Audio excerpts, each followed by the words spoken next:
নমস্কার বন্ধুরা, কেমন আছেন সবাই? আমি বর্ষার প্রতিদিন আরেকটি নতুন ব্লগে আপনাদের স্বাগত জানাই।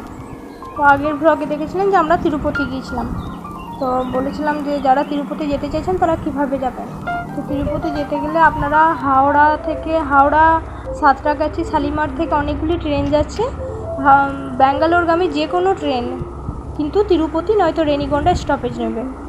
তো আপনারা হয় তিরুপতি নামবেন নয়তো রেনিগুন্ডা। আপনারা যদি রেনিগুন্ডা নামেন তো রেনিগন্ডা স্টেশনের বাইরে কিন্তু আপনারা সপ্তগিরি এক্সপ্রেস বাস পেয়ে যাবেন।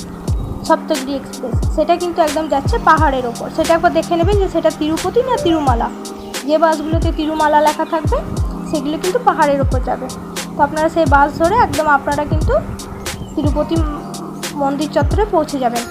তো আর আপনারা যদি তিরুপতিতে নামেন তো তিরুপতি থেকে নেমে আপনাদেরকে অটো করে কিন্তু বাস স্ট্যান্ড আসতে হবে। রেল স্টেশন থেকে বাস স্ট্যান্ড আসতে হবে। বাস স্ট্যান্ড থেকে কিন্তু আপনারা 10 মিনিট অন্তর অন্তর এই সপ্তগিরি এক্সপ্রেস বাস পেয়ে যাবেন। আপনারা যদি বাই কারও যেতে চান তারও কিন্তু ব্যবস্থা আছে। তো আপনারা যেটাতে যেতে সুবিধা হবে তো আপনারা দেখে নেবেন। তো এখান থেকে সপ্তগিরি এক্সপ্রেস ধরে আপনারা একদম পাহাড়ের ওপর। তো পাহাড়ের ওপর উঠতে মোটামুটি আপনাদের প্রায় 1.25 ঘন্টা মতো টাইম লাগবে। তো তার আগে আপনাদেরকে কিন্তু বাসে উঠে পড়ে বাসে একবার আপনাদের চেকিং পয়েন্টে চেকিং হবে। সেইখানে কিন্তু কোনো রকম নেশার জিনিস আপনারা নিয়ে যেতে পারবেন না, কোনো রকম না।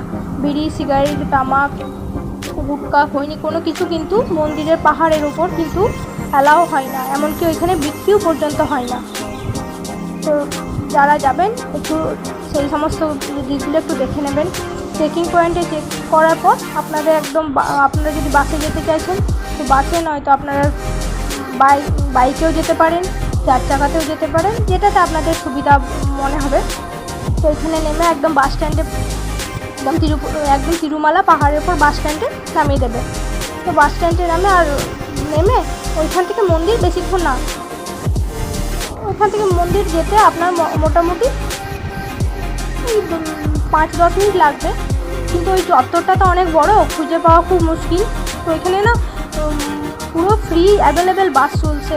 আপনারা একটু দেখে নেবেন আপনারা কোন জায়গায় যেতে চাইছেন। ওই মন্দিরে ওই চত্বরের মধ্যেই, যেহেতু মন্দির চত্বরটা অনেকটাখানি বড়, তো আপনাদের এখানে ফ্রি অ্যাভেলেবেল বাস, ওখানে থাকারও ব্যবস্থা আছে।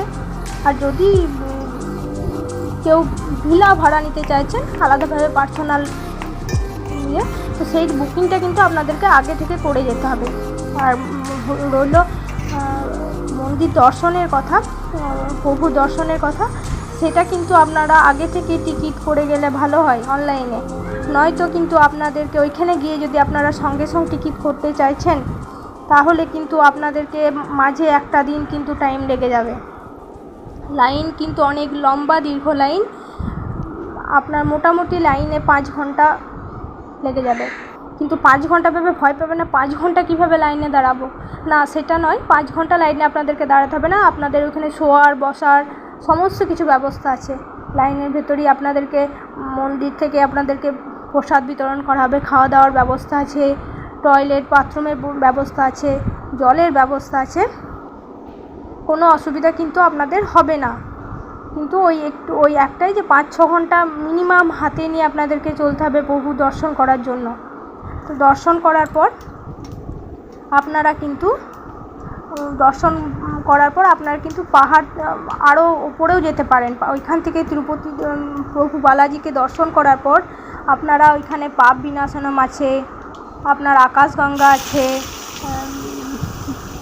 চরণ পাদুকা আছে, শিলাত্তরম আছে, এইগুলো সাইট সিনগুলো আপনারা ঘুরে নিতে পারেন। সেটা কিন্তু আরও পাহাড়ের ওপর উঠতে হবে, আরও পাহাড়ের ওপর। আর তিরুপতি যাওয়ার সবথেকে ভালো সময় হলো আপনারা ওই জানুয়ারি ফেব্রুয়ারি দিকে যদি যান, কেন কি অক্টোবর নভেম্বর ওখানে বৃষ্টির টাইম, প্রচুর পরিমাণ বৃষ্টি হয়। আর গরমের সময় আপনার সকাল দিকে মারাত্মক গরম। এপ্রিল মে মাস করে যদি আপনারা যান ওইখানে কিন্তু রোদে থাকতে পারবেন না, এত গরম।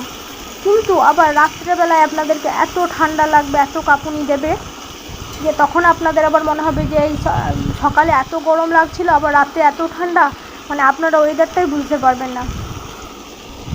তো তারপর ওইখানে আরও কিছু ইয়ে আছে, সেগুলো আপনারা গেলেই বুঝতে পারবেন। আপনাদের অরিজিনাল আধার কার্ড কিন্তু মাস্ট